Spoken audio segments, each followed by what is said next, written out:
Yes, I am. Yeah, please turn on your camera. Yeah, we are ready to start. Whenever you want, you say it so then Daniel can start. I've started. Okay. Okay. Okay.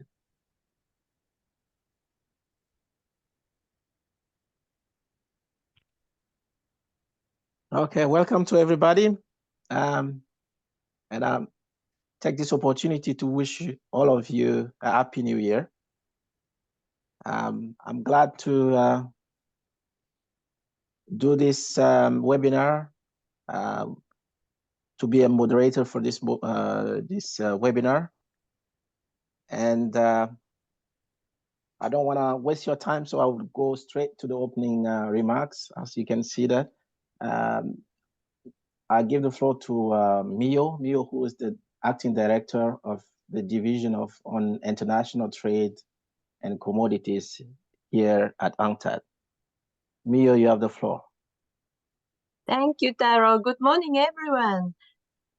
Dear colleagues, participants, experts, welcome to this webinar that we are going to present the Commodity Development Report, which talks quite a lot about very important issues that matters to Africa. But I just want to thank you for participating in this session, and I want to thank Director Stephen Kalingi and his team for excellent collaboration to bring this webinar happen today, this event.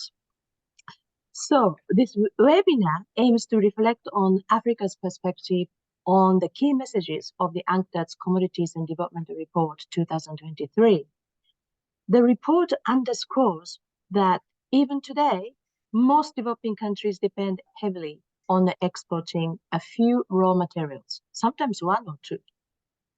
And excess dependency on commodity exports makes countries vulnerable to external shocks from commodity price volatilities, exchange rate fluctuations, and supply network disruptions resulting from geopolitical conflicts, which is unfortunately is increasing in numbers every day. So against this backdrop, the Commodities and Development Report 2023 brings your attention to two critical parameters that policymakers in developing countries should include or should pay attention to when they are designing and implementing the country's economic diversification strategy. First is the importance of paying attention to inclusiveness in diversification. At the World Economic Forum in Davos this year, in fact this month, UNCTAD Secretary General Mrs. Greenspan asserted that economic diversification is imperative to inclusive development. An economy that depends on a couple of sectors cannot provide decent jobs to most of its population, particularly if those major sectors are concentrated in extractive industries. However, when diversification policy is pursued without social development concerns, it can be associated with increasing income inequalities within countries, even if the country achieves a higher GDP with diversification. This is a report, the estimate of this likely outcome of higher diversification and potential higher income inequality presented in this report. So the report underscores the need for governments to implement inclusive social policies while promoting diversification. The second important parameter in the diversification strategy is the climate emergency. Now, making economic growth less carbon intensive without compromising their economic development will be a balancing act. The report shows that economic diversification in the 20th century depended heavily on the extensive use of fossil fuels, and the trend continued in the 21st century. From 1995 to 2019, on average, diversification of one new export item added 3.1 tons of CO2 equivalent greenhouse gas to the atmosphere. Therefore, commodity-dependent developing countries have the extra burden of diversifying through a new, less carbon-intensive path. What does it mean? Governments in commodity-dependent developing countries are called to implement green industrial policies to promote diversification, digging deep into the untapped potential of renewable energy resources to explore new energy markets and green products, and that can help create new jobs, boost incomes, and reduce inequalities while reducing the CO2 emissions. Now, this is a big wall climbing. And until today, few developing countries have received assurance of adequate financial or technical support to achieve this. The global community needs to play a more active role in supporting these green industrial policies in commodity-dependent developing countries for them to succeed. And this is a very important message from the report. Dear participants, this report calls for inclusive and greener diversification, which is particularly important for Africa. 45 out of 53 countries in the regions are commodity dependent. Africa is the region that needs inclusive energy transition to improve the access to electricity. All 20 countries with the lowest share of the population with access to electricity are commodity dependent developing countries in Africa. At the same time, African countries can leverage the untapped potential in renewable energy resources, not only solar and wind, but also critical energy transition minerals, such as cobalt, copper, and lithium that are essential for high-tech and green products like smartphones and solar panels. So access to clean energy is necessary also for African countries to leverage, to make the best out of the increasing demand for goods and services within the region from the implementation of the African Continental Free Trade Area Agreement.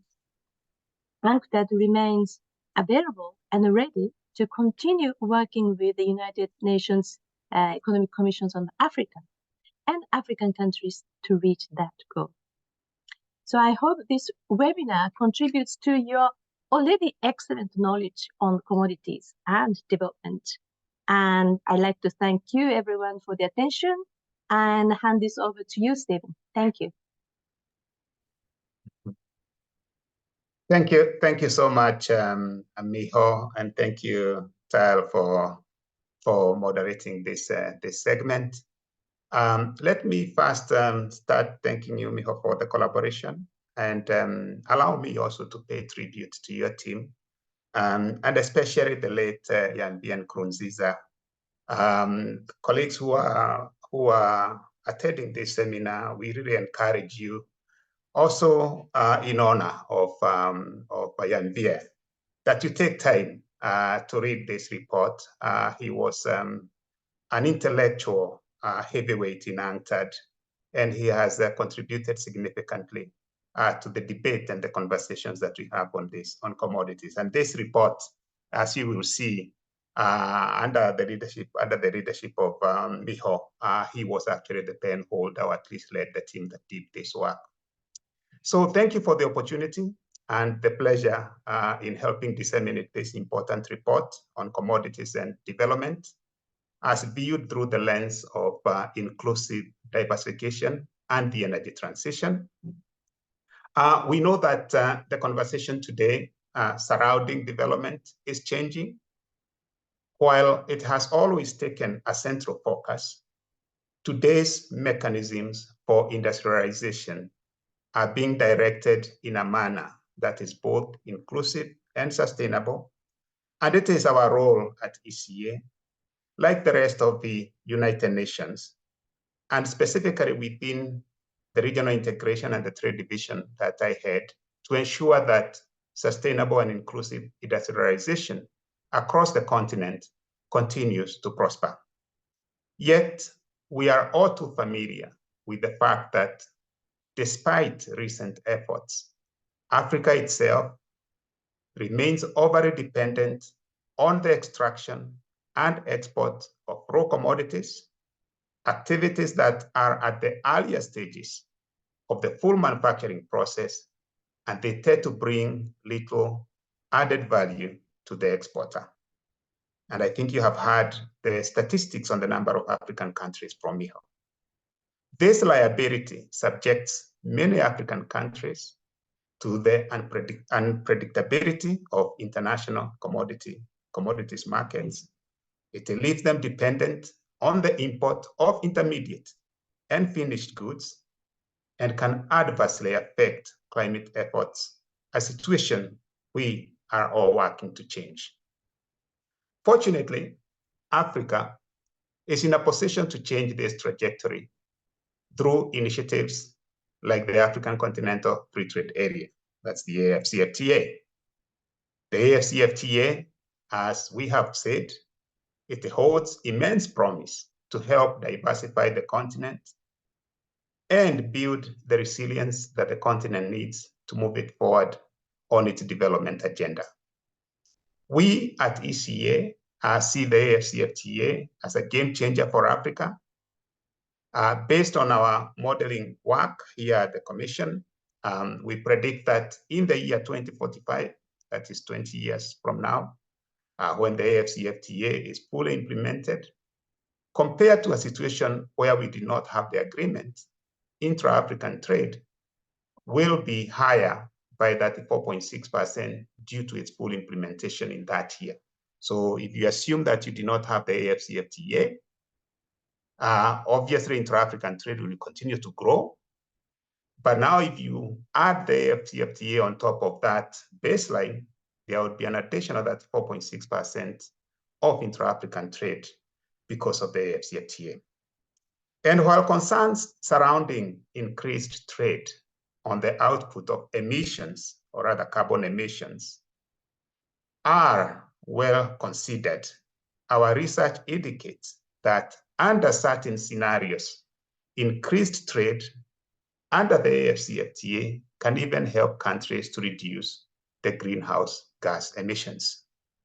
To give just one example, should the AFCFTA be fully implemented, like I've said before, and then African countries meet their unconditional commitments under the Paris Accords, as well as 25% of their conditional commitments, our research indicates that the greenhouse gas emissions in Africa will actually fall by 17.7% in 2045 compared to the situation without the agreement. So while these results are encouraging, much work still needs to be done to ensure that they are realized. Unctad's latest report on commodities and development will help contribute to these efforts, and I hope you will join me in welcoming the discussion around the report's findings and recommendations here today. And so let me conclude by once again thanking you for the opportunity to contribute today and wish us a fruitful discussion on this important topic. Thank you. Thank you, Stefan. Thank you, Mio, for your opening remarks. I think now we'll move to the presentation by Clovis. Clovis, are you ready? Yes, thank you very much, Taro. Dear colleagues, I'm Clovis Freire. I'm leading the team here in Unctad that deals with commodity and development research and analysis. And I'm very pleased to present to you the latest commodities and development report that has the title of Inclusive Diversification and Energy Transition. I will share my screen with you quickly here. I hope you can see that.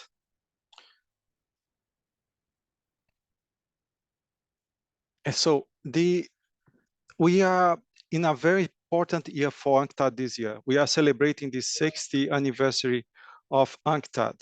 And it has been 60 years of work on the analysis and research of commodities trade and development. And the sad reality is that the dependence of exports of commodities is as widespread in the developing world today as it was like 60 years ago. So to give an idea, out of 195 UNCTAD member countries, 95 are commodity dependent developing countries. This is about 2/3 of developing economies that remain commodity dependent. In UNCTAD classification, they rely over 60% of their exports on primary goods. This includes 66% of the small island development states, 83% of all least developing countries, and 85% of landlocked developing countries. You see, it's very widespread. And Africa has separate clusters of developing countries that are dependent on each of the three groups of commodities: agriculture, minerals, and energy. As you see in this graph there, is the different colors. Especially in countries in Africa, a complicating factor is that the trade dependence sometimes, and actually many times, is on one single commodity, like, for example, copper in Zambia, diamonds in Botswana, or crude oil in Angola. To give an idea, the average commodity dependent country in Africa relies about 90% of the exports on commodities. So it's very widespread. And commodity dependence is a developmental issue. It makes these countries highly vulnerable to shocks, as Stefan was mentioning. Stephen was mentioning. They experience volatile incomes, macroeconomic and political instabilities, and low levels of development. So in this graph, what we show here is the association between UNCTAD Commodity Price Index and GDP per capita in developing countries, excluding China. We are covering from 96 to 2021. And what we see in this graph is this strong correlation. Whenever the price goes up, GDP per capita goes up, goes down, it goes down. So there is a serious impact on developing countries. To give an idea, of the 33 countries with the lowest human development index, 29 are commodity dependent and 28 are in the African region.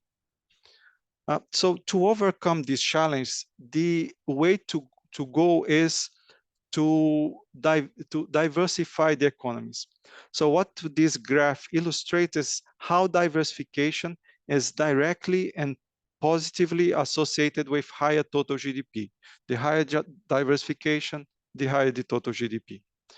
And it's not only that, diversification also insulates countries against the market shocks, stimulate economic growth, drive economic structural transformation. So that's the main objective of countries to get out of the chains of commodity dependence.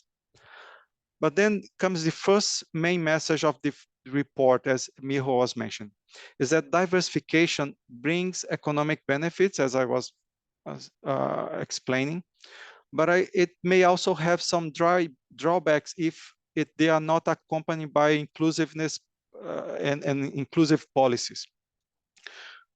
Why is that happen? Because producing more sophisticated products, they may widen these inequalities. If you, for example, you have high skilled workers that capture more of the opportunities and command higher wages, the creation of new sectors that are more productive than others. So when we are in the early stage of diversification, every increase in diversification may, at the initial stage, increase the inequality. So countries should really promote inclusive policies to avoid that.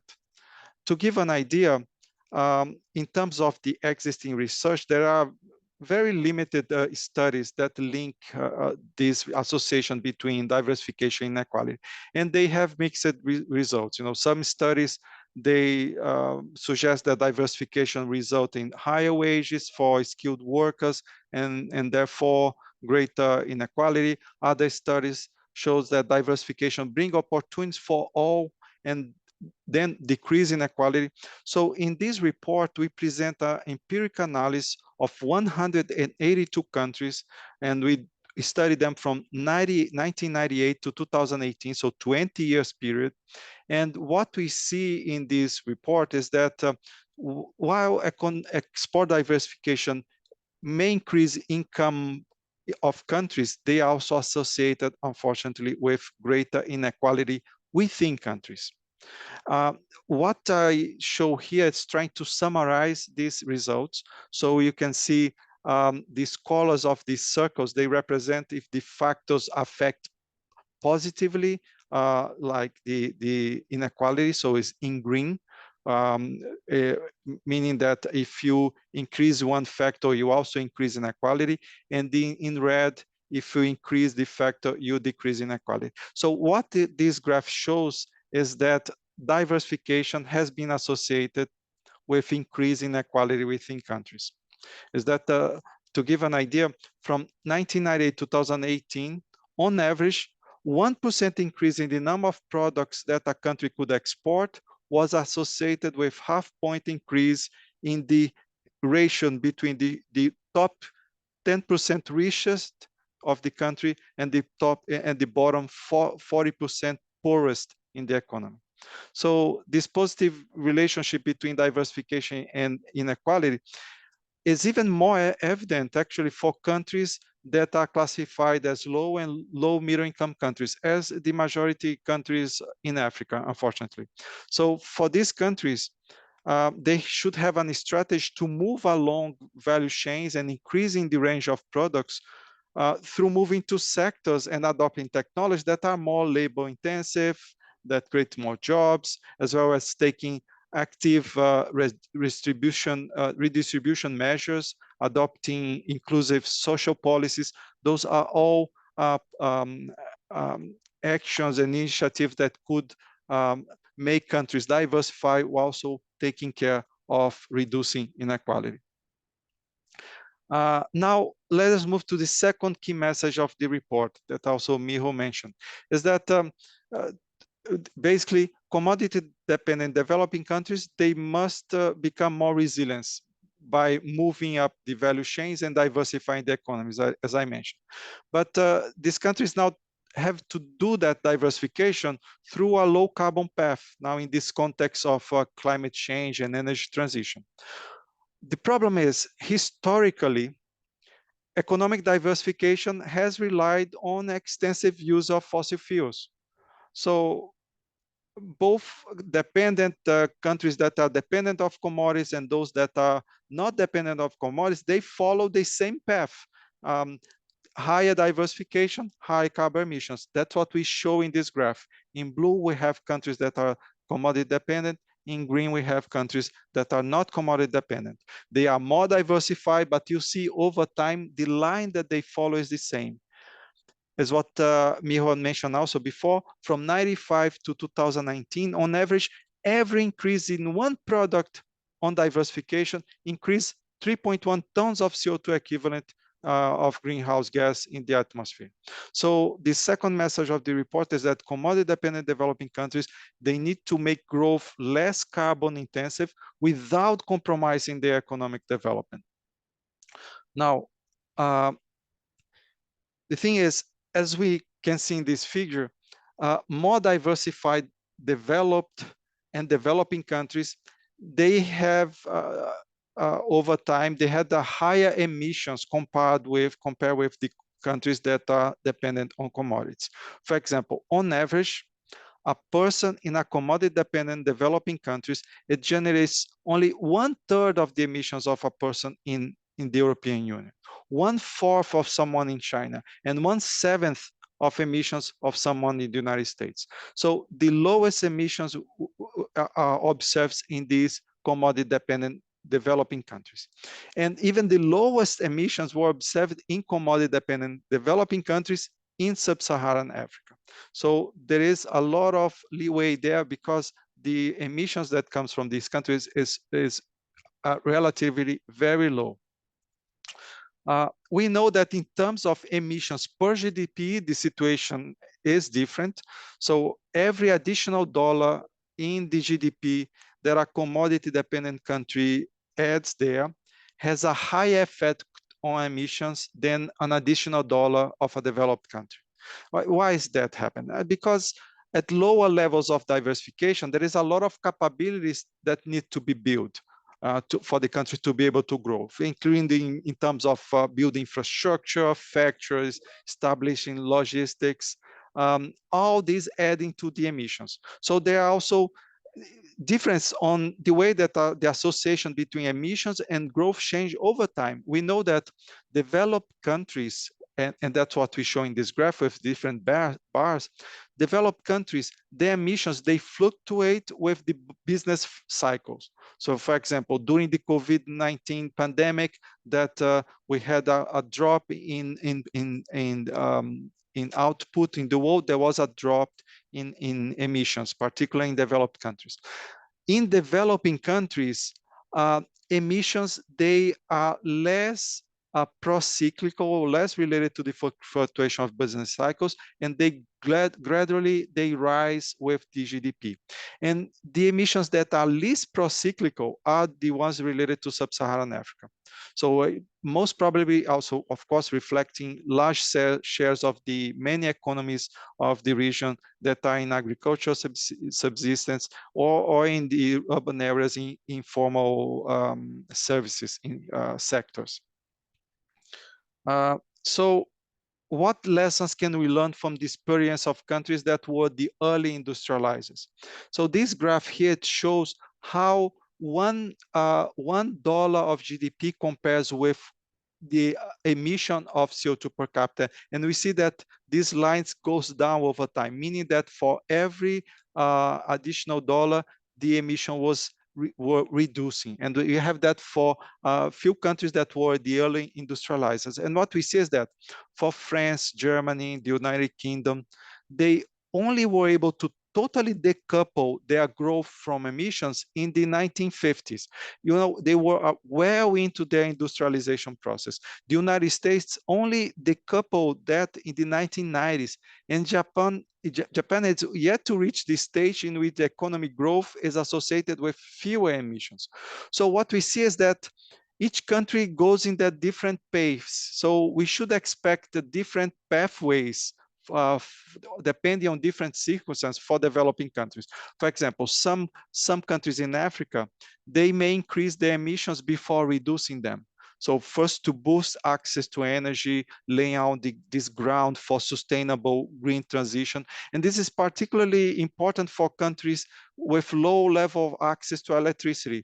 That is the case in Africa, like in Chad, Burundi, Malawi, Niger, South Sudan, to name a few countries that has low levels of access to electricity.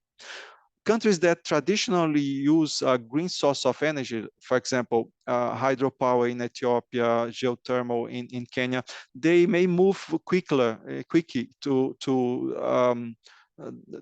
this decarbonization path. But there are other countries that are heavily dependent on fossil fuels. So you can think about South Africa, for example, Angola.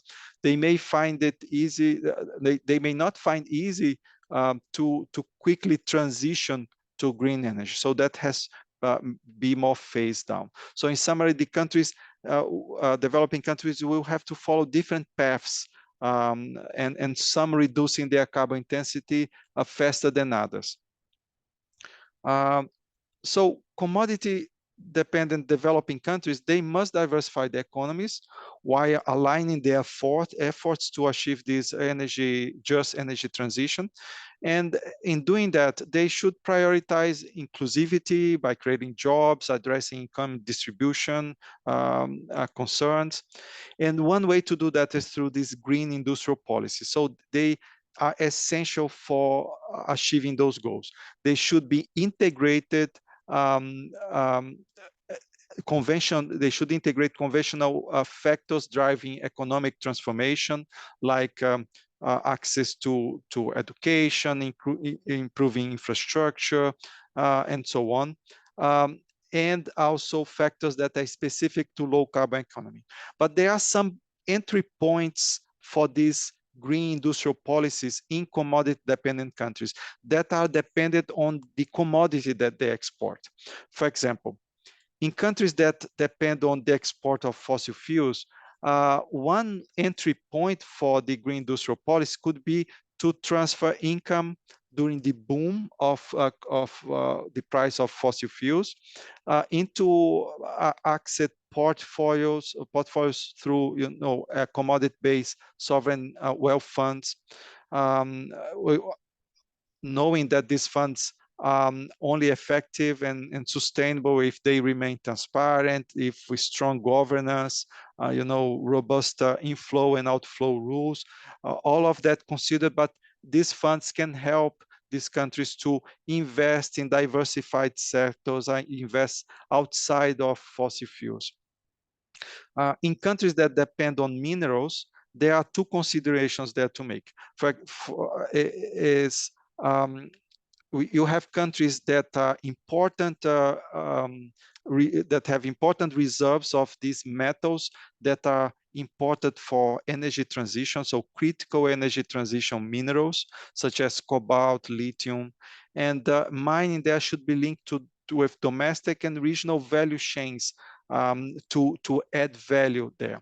So one example of this recent agreement between the Democratic Republic of Congo and Zambia to jointly manufacturing the precursors of electric car batteries is an example on how commodity-dependent countries could considering adding value and taking the opportunity of this regional linkage to do that. Also, these mineral exporting commodity-dependent countries, they, of course, should continue promoting environmental, social, and governance guidelines to ensure that to have the equitable distribution of gains of this mining within these countries, and also to build these strong institutions to govern in these commodity sectors. This is very important. The commodity-dependent developing countries that depend on the agriculture, they can look at processing more crops locally, shortening the supply chains of food, agri-food. It's not easy. Newcomers may need access to more and cheaper capital to compete, but with that, we'll have countries relying less on import of food. And now countries also should seek to move to smart agriculture, increase efficiency of crop production, also while reducing the emissions. At the regional level, coordinated regional diversification policy, that could be an advantage, because we have so many small size markets of these commodity dependent developing countries, and they can benefit from a bigger market. So coordinating diversification strategies regionally could be a very good option. You also need infant industries policies to avoid competing in the global markets. You need to prioritize diversification efforts in sectors based on the type of commodity dependence, the income level, and the regional strategy could help to ensure that there is no regional imbalance of policies that exacerbates the inequality within the region. Also, you can, as I mentioned, leverage this regional trade, particularly in Africa, where the intra-regional trade is very low at this moment. So with the African continent free trade area, we will have this opportunity now to tap into this growing demand for processed products within Africa, reducing this reliance on traditional commodities. And also fostering these regional value chains through partnerships could allow these countries to collaborate and benefit from each other's strength and resources. And in terms of international collaboration, cooperation, the just diversification and grid transition in commodity-dependent developed countries, it will require a strong political commitment and leadership within these countries of the commodity-dependent developing countries, but also at the global level. In many of these countries, the green industrial policies, they will require a strong political commitment at the global level to support these countries.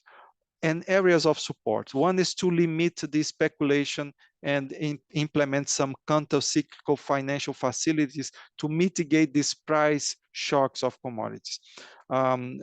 Stabilization funds, for example, to limit volatility of export revenues could be considered. Another important area is to combat tax evasion and illicit financial flows. You know, this through greater international collaboration to reduce tax avoidance, evasion, and so on. And this is particularly important for countries in Africa.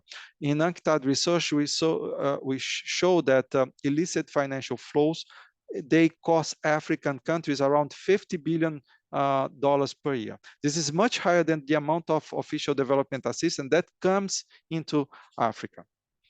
Another area is to promote technology transfer. So the commodity-dependent developing countries, they need better access to new technologies to be able to adapt and adopt them to their local context. So there's an innovation element on that. And we can even think about international framework along the lines of the technology mechanism under the United Nations framework of the Convention on Climate Change, UNFCCC. There is a technology mechanism there to ensure access to technology. So we can even think about mechanisms like that to ensure access and transfer of green technology to countries that are commodity dependent. Another area is to use strong measures on trade and investment. So these countries can stimulate their transitions with target investment in infrastructure, in R&D.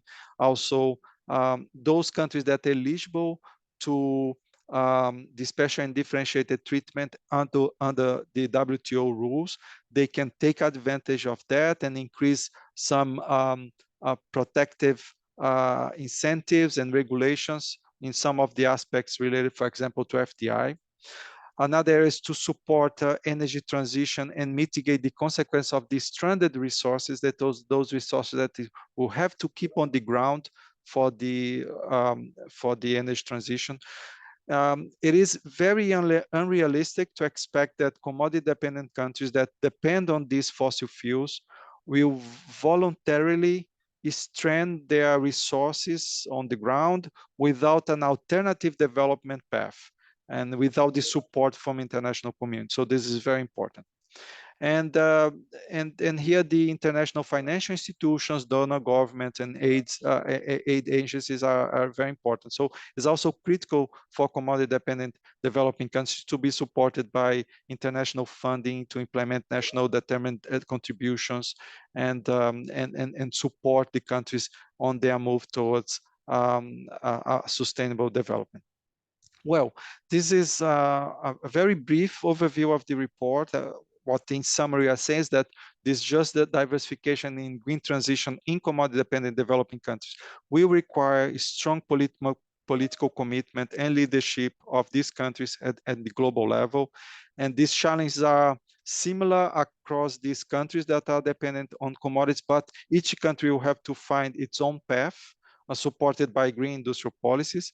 And countries in Africa in particular should also leverage their potential in energy, renewable energy resources, and also use this new scramble for critical minerals as an opportunity to use their natural resources to build more resilient economies.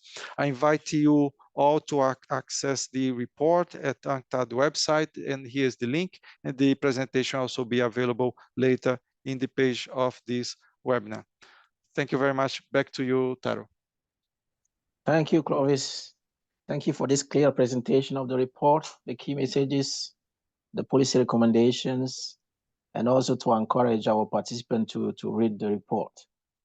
Before I introduce our panelists, I would like just to remind a message that my colleague Daniel put on the chat.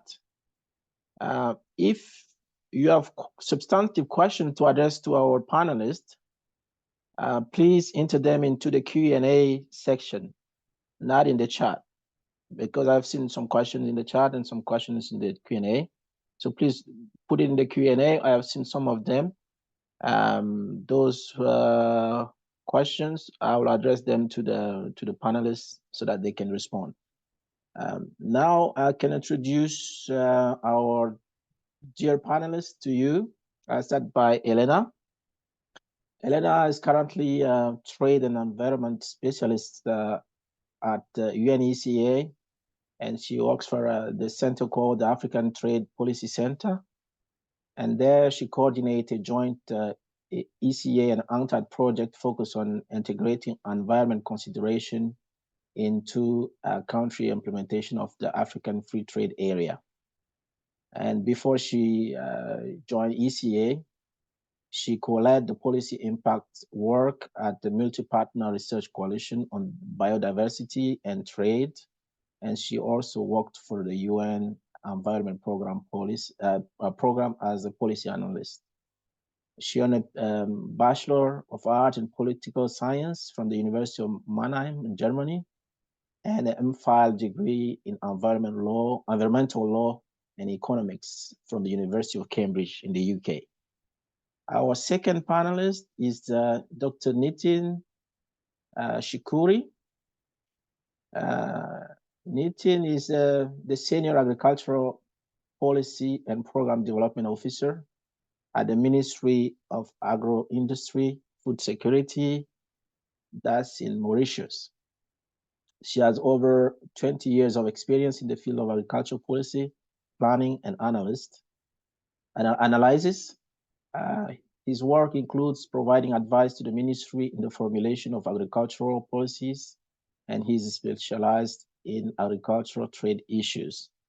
He represents the ministry in technical meetings involving agricultural trade matters, and is involved in all trade negotiations, as well as submission to the World Trade Organization. So that's about Dr. Shikuri. And last but not least, Ms. Edith Kagwera. I hope I pronounced it very well. Edith is an independent expert in trade policies and trade laws, food systems, and value chain development. She has worked for various organizations, including public, private, and international organizations on economic and food system development related aspects. And among many, she worked for UNECA along the development of a report on climate resilient green value chains in East Africa. She worked also for FAO in Rwanda.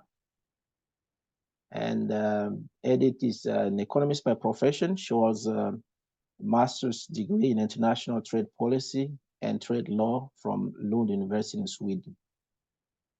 So please join me in welcoming our panelists. And if you have questions, please do not hesitate to put them in the Q&A section, please. And since I have the floor, I would like to start by asking some questions. My first question goes to Elena. As we've seen with Clovis, the Unctad Commodity and Development Report covers a wide range of topics. It argues also for a strength of diversification and inclusiveness for many, for a new way of thinking around the issues of diversification and for the appreciation of new challenges we face as the world must develop through a green lens. In this regard, several key messages may be applicable in the African context. As a trade and environment specialist at ECA, you have been working with a number of countries in the region on promoting sustainable economic diversification. In your view, what are the key messages of UNCTAD 2023 Commodity and Development Report? And how do you see them as relevant to African policymakers, given the unique challenges and opportunities that exist on the continent? Elena, the floor is yours.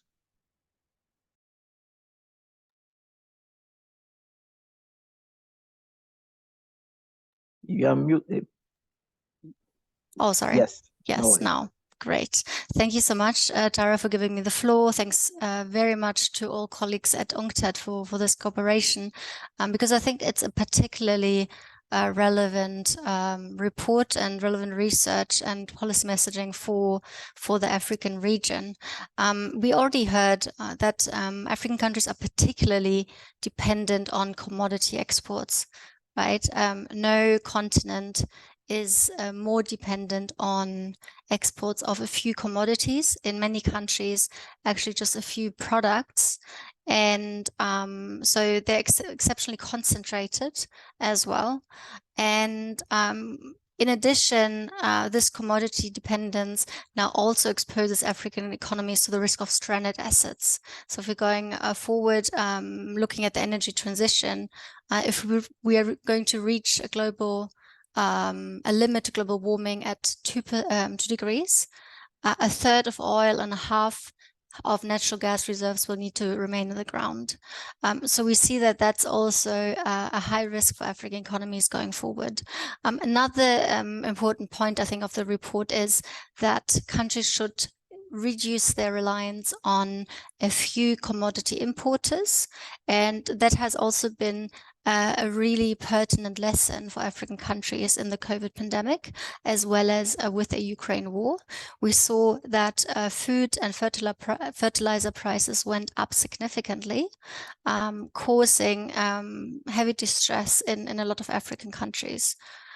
So, for example, in Rwanda, nominal food inflation rose to 41% in 2023.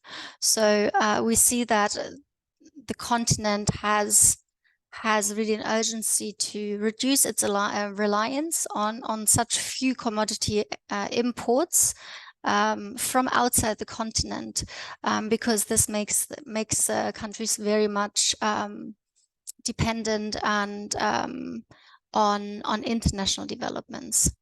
Also, the call for promoting inclusive diversification is very much relevant to the region.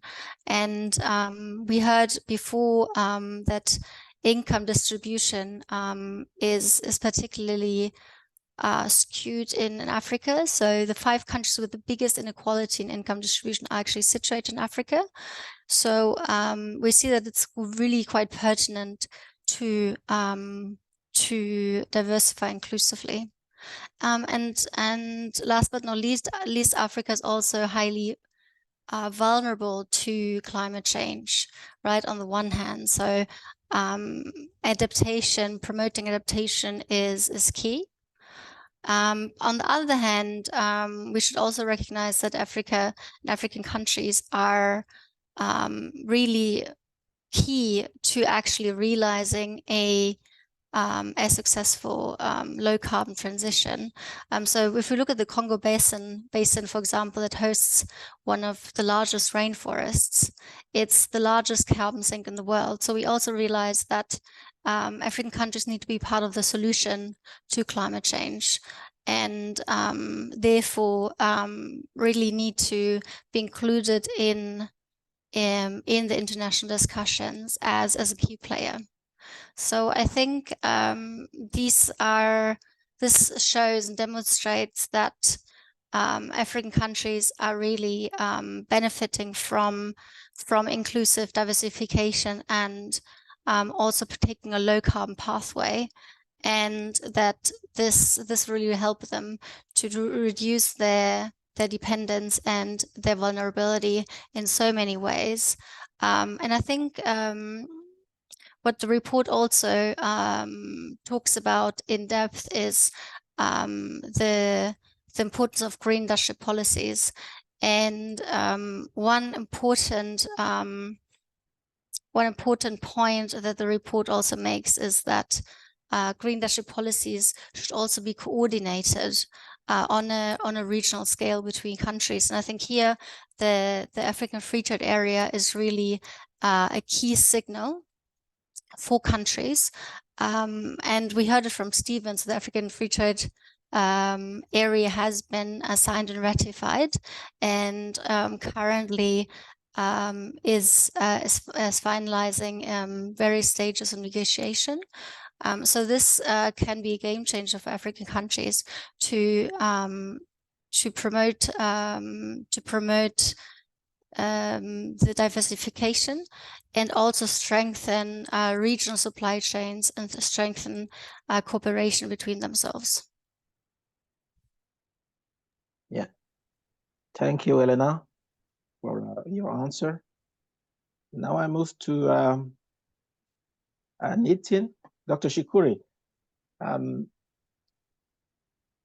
On this report, page 19, there is an account of a successful diversification in Mauritius.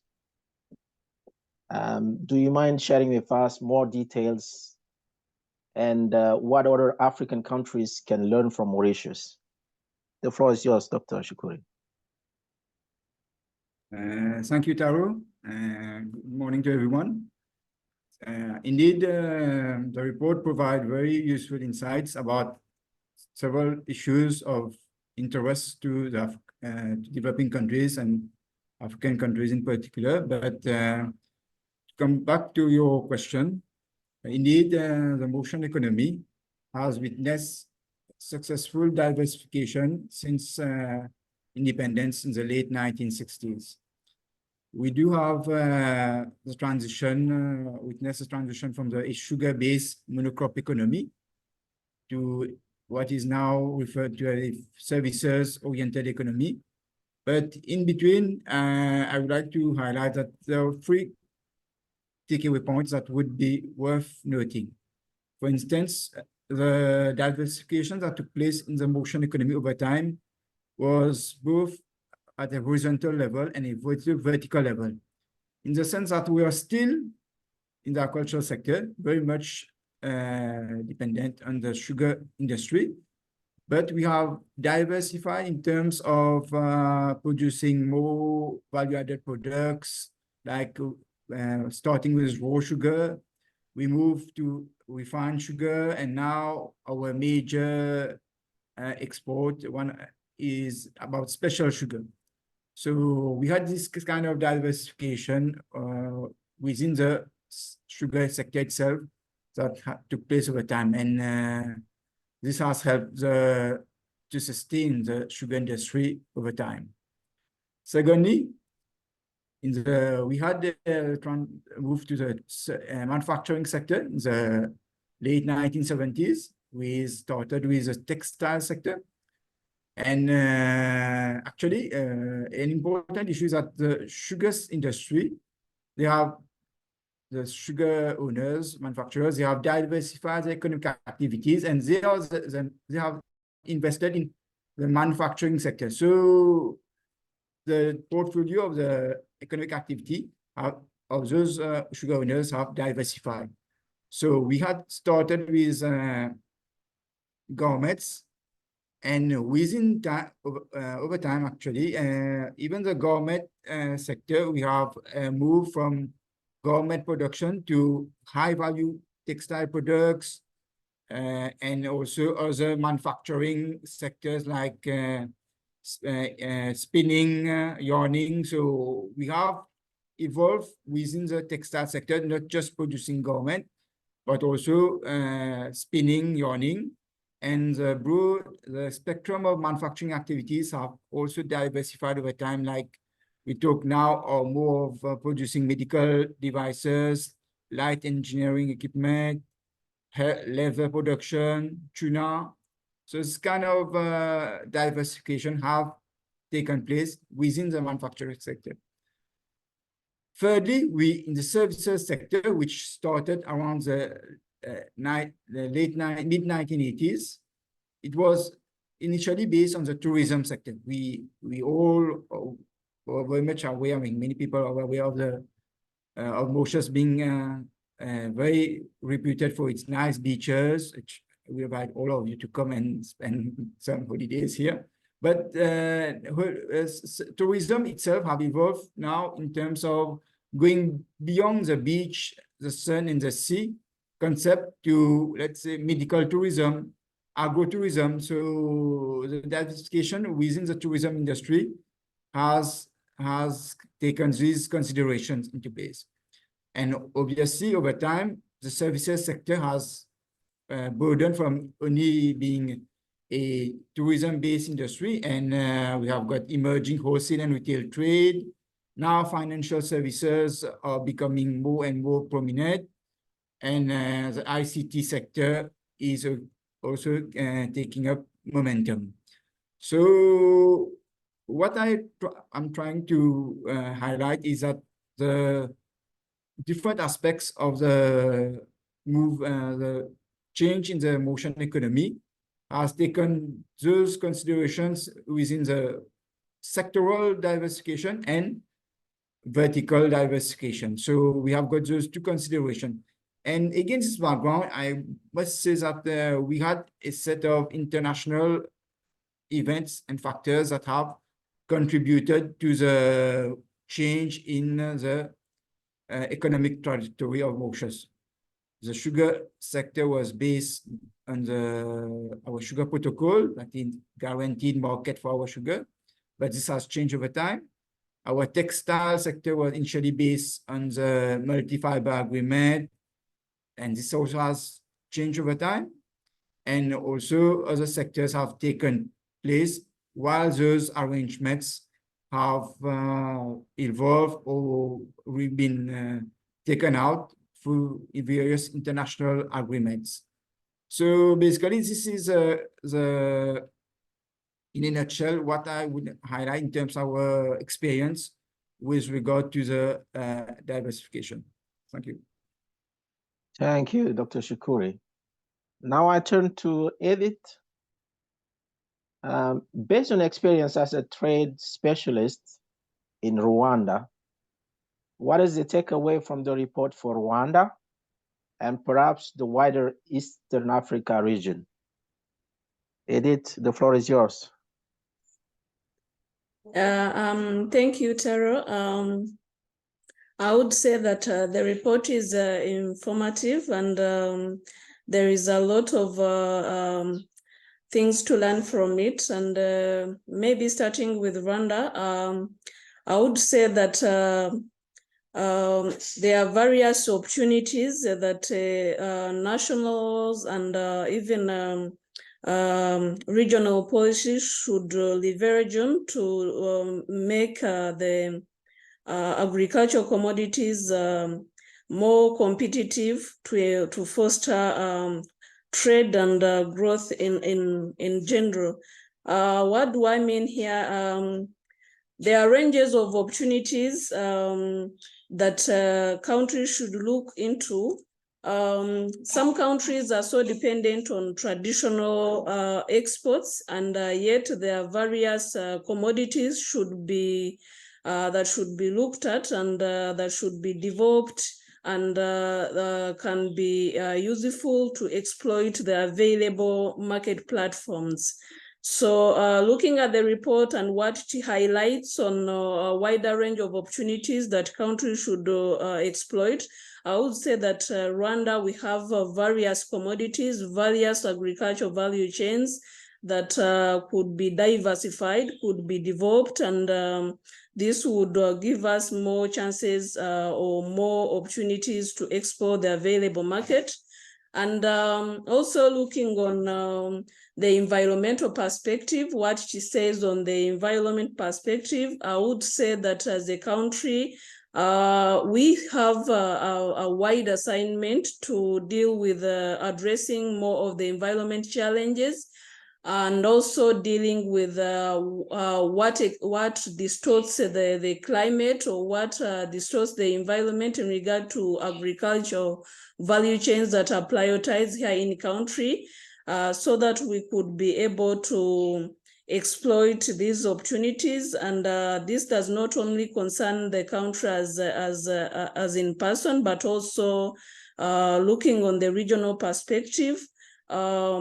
More task is on table to address environmental challenges through diversifying different value chains, agricultural value chains, so that we could be able to widen the economic growth. And my takeaway also is in regard to the intra-African trade. looking at Rwanda as a country, I would say that it's a little bit narrow, but reading from the report recommendations, I would say that there is a big task to deepen the intra-African trade using what we think that they are of our low value commodities, adding value to them, and also widening the market platform so that we can leverage on available resources and be able to exploit even the neighboring markets. And also, without maybe taking longer, I would say that the report is giving more insights on how the green value chains are facilitated, how smooth the trade could be, and how improved markets could be accessed. And this is a benefit, or this is something to be benefited by Rwanda as a country, and also to be exploited by the African regions, so that we don't lose out of what is an opportunity to us. Thank you, Taro. Thank you, Edith. Now I come back to Clovis. I enjoyed your presentation, but I wanted to ask you a question, Clovis. Critical minerals are an important topic these days. How do you see this commodity is playing a role in the energy transition? Because you mentioned energy transition in your presentation. Right. No, thanks. Yeah, as I mentioned, there are some minerals that are critical for energy transition. This could be lithium, cobalt, but also minerals that are used in many other applications like copper and so on. And these minerals, they are needed for the batteries, for solar panels, for many of these technologies that are required for energy transition as we have this technology today. So this report, it tells us that countries should take the opportunities of these resources that they have. And many countries in Africa, they have big reserves of that. We know, for example, in the Democratic Republic of Congo, we have cobalt there. But in many other places, in Namibia, in many other countries, Zambia, we have other minerals as well. And they can take advantage of these minerals that are critical for the energy transition, and not only increasing the extraction of them and gaining from selling more of it, and taking advantage of the increasing demand for these minerals, but also, and that's more importantly, taking the opportunity to build up their capabilities within this value chain, to add value, so to add to the beneficiation of these minerals, so they can sell not the raw material, but the already processed mineral. And they can start moving up and up actually go downstream in the value chain and moving up on the value that they can get. As I mentioned before, this joint initiative between Zambia and the Democratic Republic of Congo, exactly to produce the precursors of these batteries that are used to build those batteries, for example. And not only thinking about diversify within the value chain, but also diversifying outside of the value chain of commodities. You can have the opportunity for logistics, for infrastructure that you have to build.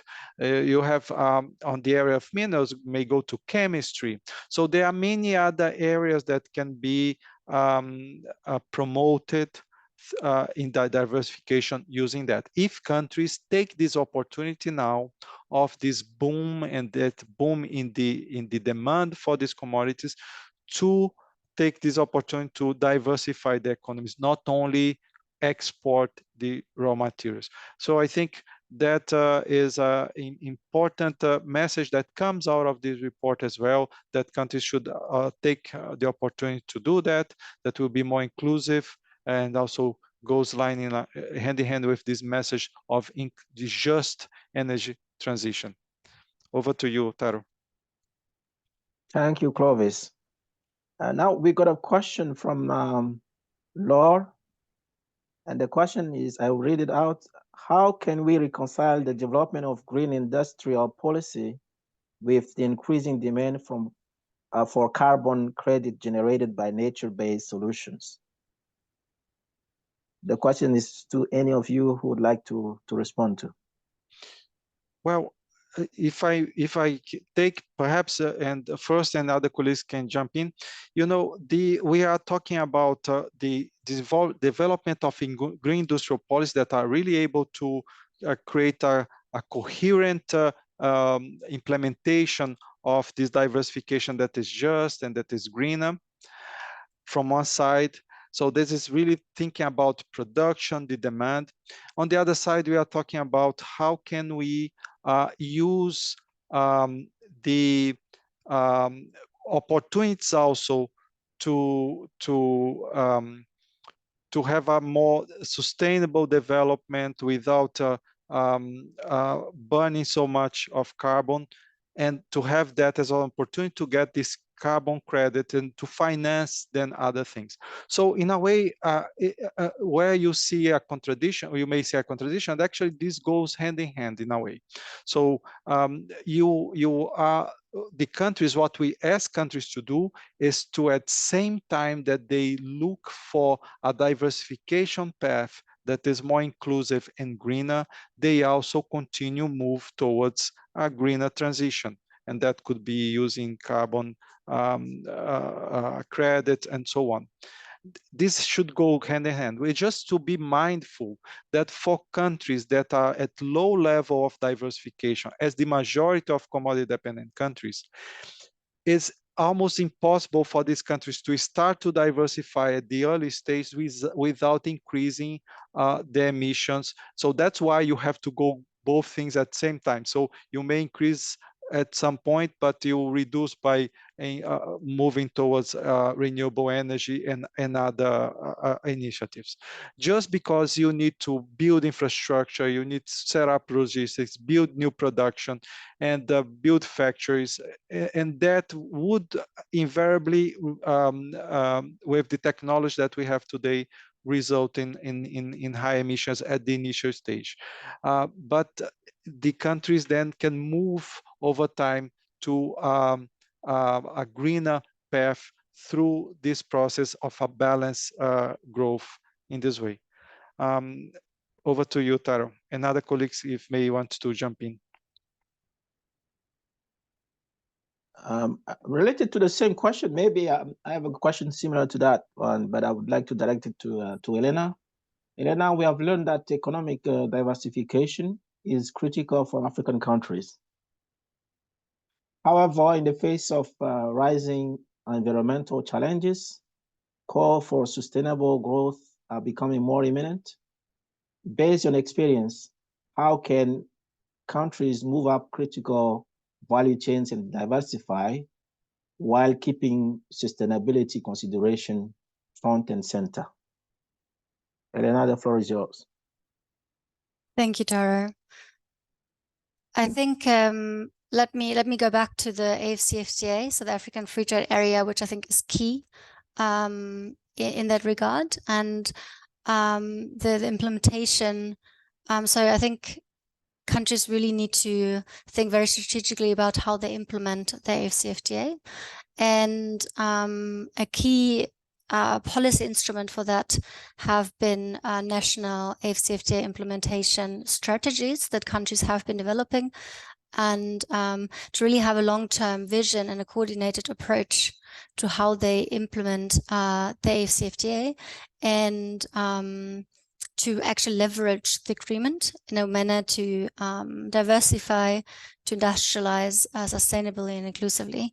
And what we have done in ECA, together with Unctad, projects we have implemented to promote that sustainability aspect of those strategies is that we're working currently with 20 countries across the region to integrate environment considerations into respective national AFCFTA strategies.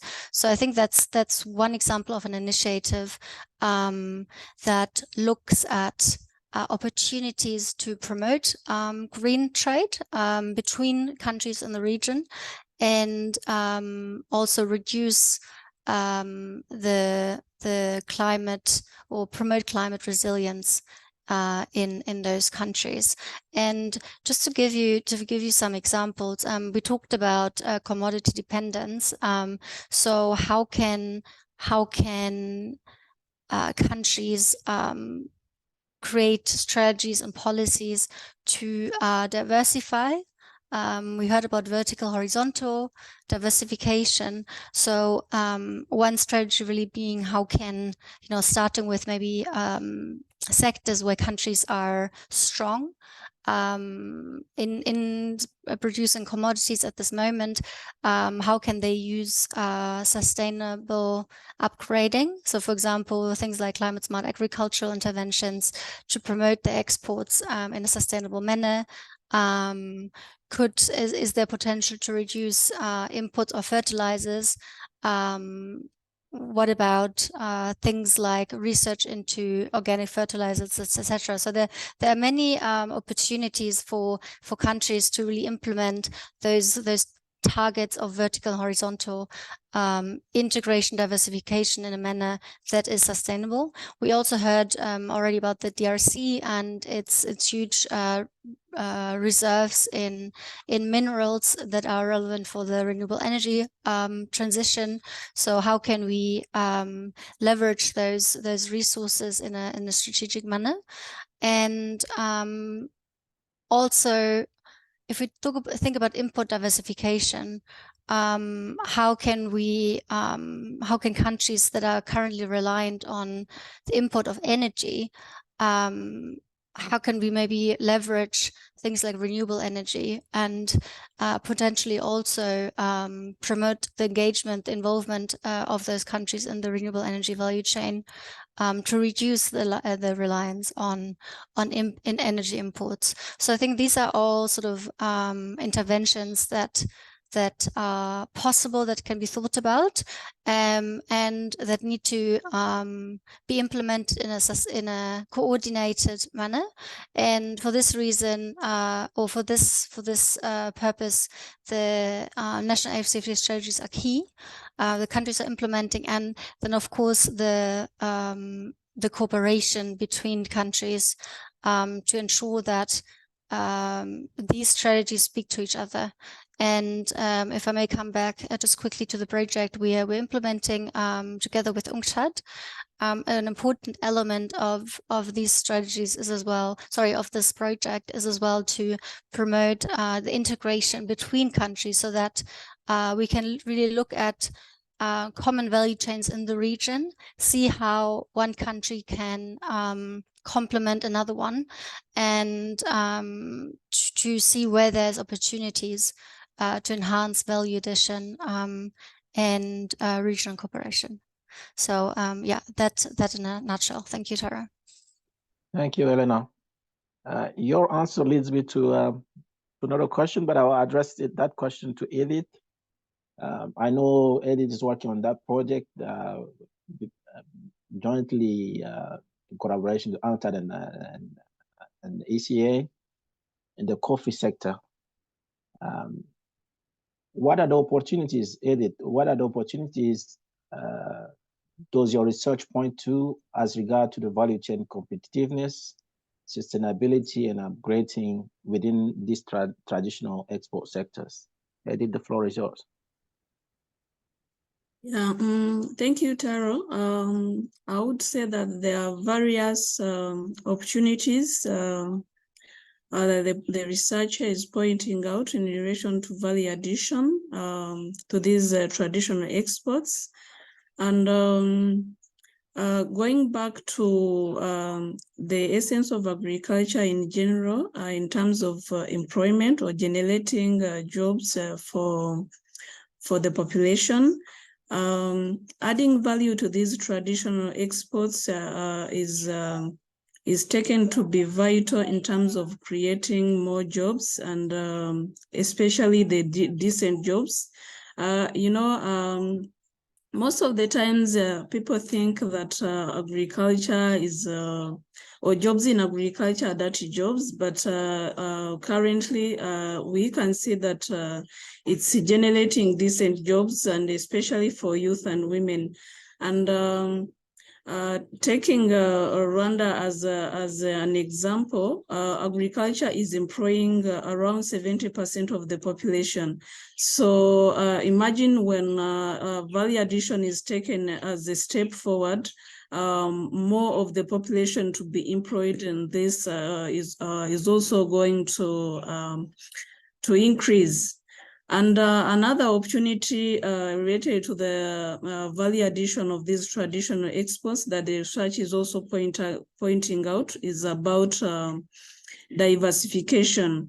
Most of the regional countries have been seeing exporting these traditional crops as low products, if I can say so, as their best way to go, but also looking into added value, let's say, to coffee, processing it, doing some bits of packaging and other value addition steps, makes it a bit diversified. And this does not only stop from having a diversified product, but also it generates, I would say, that increased revenue.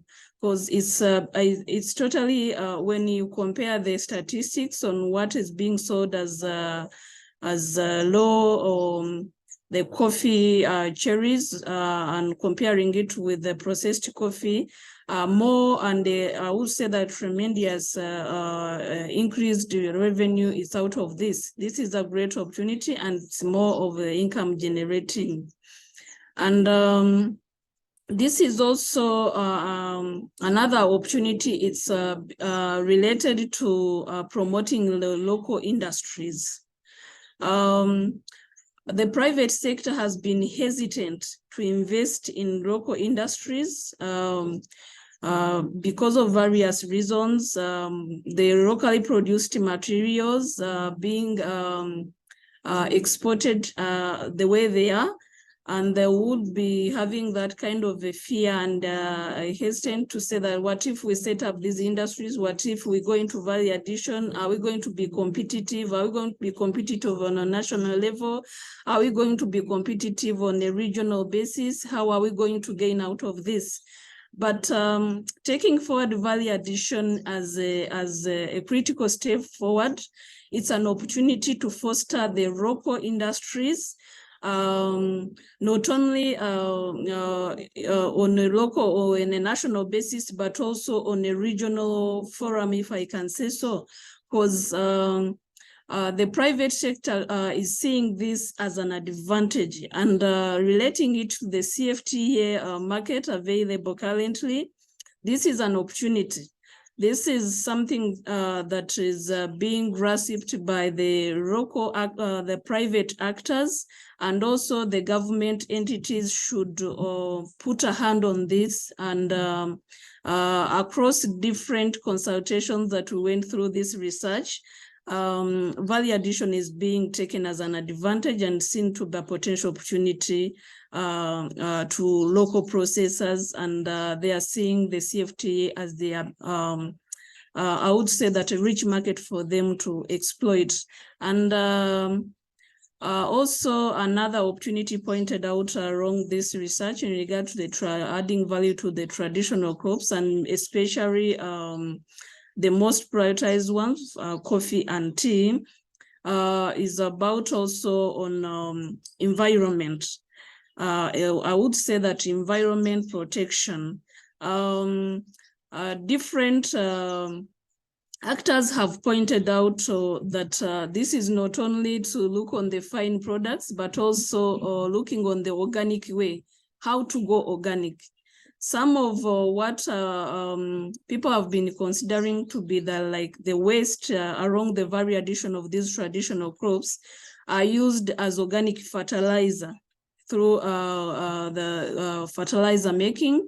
And it has been seen that markets for organic products are available, but what about what to take there?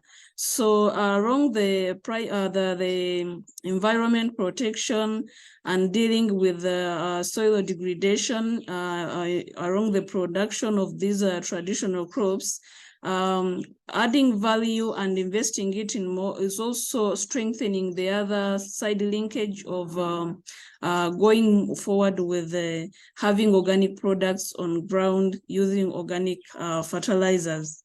And there are several opportunities that have been pointed out, and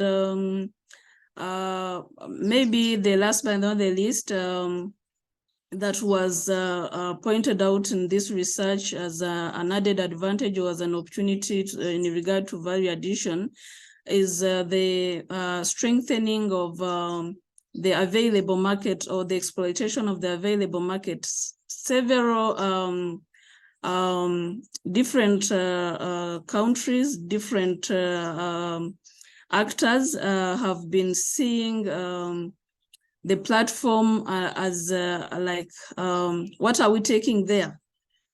We already had some markets beyond the CFTA, and these have been proved to be stable markets. So what about the CFTA? What are we taking there? What if, how are we dealing with it?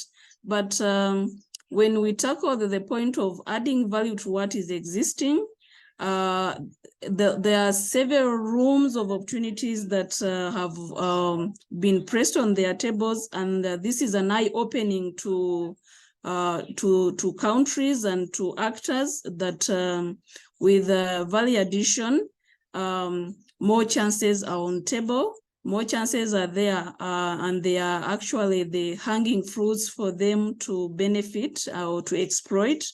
And I would say that this is economically or diversifying and also adding an extra edge to economic growth for the countries participating in this.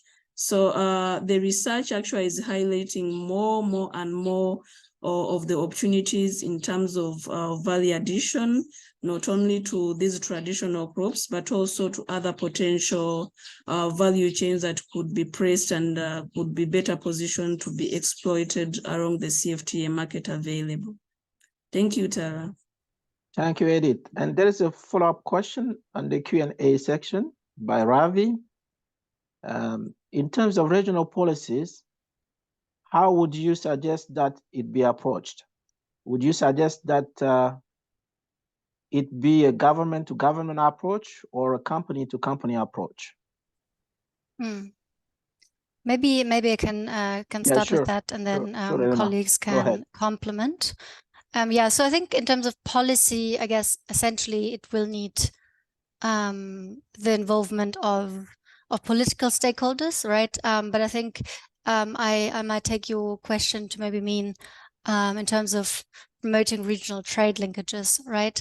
In the end, it will need to be implemented and realized by companies. So companies must essentially seize those opportunities, and it's really about the private sector then realizing those. So we can only do so much in terms of policymaking, but if there's no political support, it's very hard for the private sector to seize those opportunities. So from a policy perspective, it's really about creating that enabling framework via national, regional, continental policies. And so, for example, on the national level, this might take the form of export promotion agencies that, support exporters, so support companies, providing them with information, providing them with capacity building on export standards, relevant standards in promising export markets. On the regional level, it might take the form of the regional AFCFTA implementation strategies of the regional economic commissions that can help to reduce trade barriers. so notably non-tariff measures, by helping to align policies and standards. So, for example, creating common standards for creating common environmental standards, for example, so that companies exporting don't have to or already if they comply with national policies in their home market, that they can also export to other countries with having the aligned or the same regulatory frameworks. Over to, I think Nitin is raising his hand, so over to you, Nitin. Nitin. Yeah, thank you, Taro, and thanks, Elena. Actually, I would like to join what Elena has just mentioned with regard to the policy framework being the responsibility of the national government to create the enabling environment for the development of economic activities per se.